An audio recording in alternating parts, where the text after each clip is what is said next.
Our story begins with Adam, a British biologist specializing in plant and fungal research. He is moving with his wife and young son to a remote house in a forest village. The British government wants to cut down this forest, but the villagers are fighting to preserve it. Adam's job is to investigate which trees should be removed and which should be protected. Shortly after arriving, Adam takes his son to collect samples in the forest. Their dog suddenly barks frantically and runs into the dense woods. Following the dog, Adam discovers an old, dilapidated house. Inside, he finds a dead deer stuck to the wall, with a strange black substance oozing from its body. Intrigued, Adam collects a sample of this mysterious substance. Meanwhile, back at their new home, Adam's wife is cleaning when a local man named Colum arrives with his son. He warns her, I told you before not to come here. This place is dangerous, especially with a young child. Adam's wife tells him her husband isn't home and suggests he speak with Adam directly. Clearly unhappy about their arrival, Colum leaves with his son. When Adam returns home, his wife tells him about Colum's visit. Adam dismisses it, saying, he just wants us to leave. He's trying to scare us. Adam begins researching the black substance he found and discovers something alarming. The cells within it are killing surrounding cells. That night, Adam's wife notices black material dripping onto their son's bed. Adam checks but finds nothing. After putting their son to bed, they hear him crying. When they rush upstairs, they find the door mysteriously locked. After forcing it open, they discover their crying son and a broken window. Suspecting the villagers, they call the police. The officer explains that Colum's daughter recently disappeared in the forest. He tells them the villagers believe in creatures called Hilo that kill adults and kidnap children.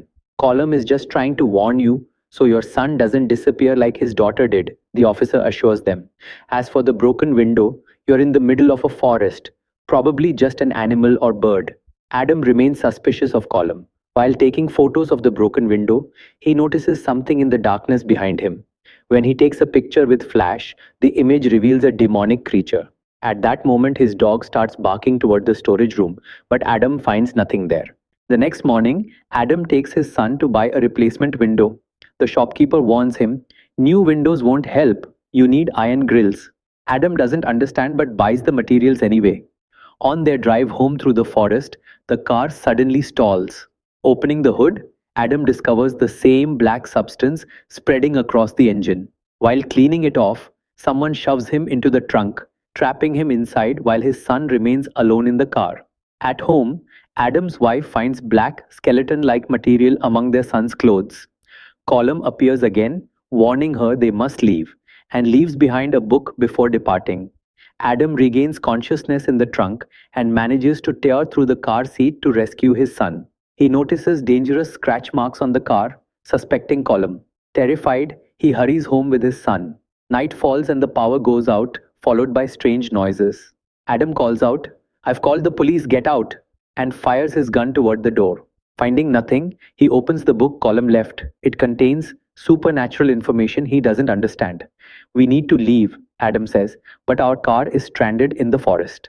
When they attempt to leave the house, they hear their dog barking in the storage room. Adam finds the dog with one eye severely reddened, believing Colum attacked it. As they approach the car, their dog spots a shadow and chases it into the woods. They hear barking, then a scream. The dog is gone. Adam's wife gets in the car while he checks the engine, finding even more black substance. As he cleans it, his wife notices shadowy figures surrounding them. When they turn on the headlights, terrifying creatures appear all around them. They escape in the car until a young girl suddenly appears on the road. Swerving to avoid her, they crash into a ditch.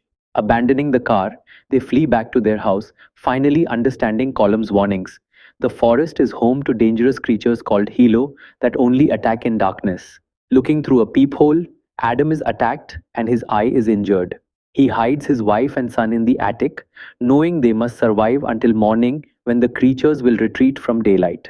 Adam decides to start the generator to create light and drive the creatures away. As he works on the generator, a creature's hand emerges and injures his wife's eye before Adam successfully restores power. The light drives the creatures away, but Adam is now infected and slowly transforming into a Hilo. He places his son in a cabinet for protection, then works with his wife to reinstall iron grills on the windows. Unknown to them, one creature is already inside and takes their son to the attic. When Adam goes to save him, the helo attacks, knocking Adam unconscious. His wife goes after their son, seeing him floating in a river. She jumps in, rescues him, and brings him home. When she hands the boy to Adam, he's horrified. This isn't our son, he insists. The helos have tricked us. His wife believes Adam is hallucinating due to his infection. When he threatens the child with a spike, his wife attacks him. Adam pushes her away, and the child reveals its true form, visible only to Adam. Still believing her husband is delusional, his wife knocks him out and flees with who she thinks is their son to Column's house. Column aims a gun at them, refusing to help because either of them could be infected. Meanwhile, Adam, now almost fully transformed into a helo, follows a child's cry deep into the forest. In a cave, he finds many children, including Column's daughter who has become a helo, holding Adam's real son. Adam demands his son back, but she refuses. The other helos want to attack him, but Adam carries a torch, and his remaining humanity makes him unafraid of fire. In the forest, Adam's wife flees with the child she believes is her son, using camera flashes to keep helos at bay. When she falls and breaks the flash, Adam arrives with their real son. The child you have is a helo trick, he tells her. They wanted our child, so they deceived us. Just as he convinces her, a massive helo attacks. Adam kills it, and his wife takes their real son and runs. The helos pursue them, but sunrise forces the creatures back to their caves. Adam dies from his injuries. The morning sunlight reveals the truth. The child Adam's wife had originally rescued burns away in the sunlight, proving it was indeed a helo. Her real son, brought by Adam, survives. Now a widow, Adam's wife returns home with her son, grief-stricken but determined to leave before nightfall.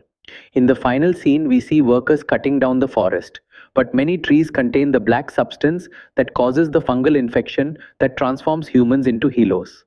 As these infected trees are transported elsewhere, the infection will spread to new areas, transforming more people into creatures of darkness. The film ends with this chilling threat of a spreading infection.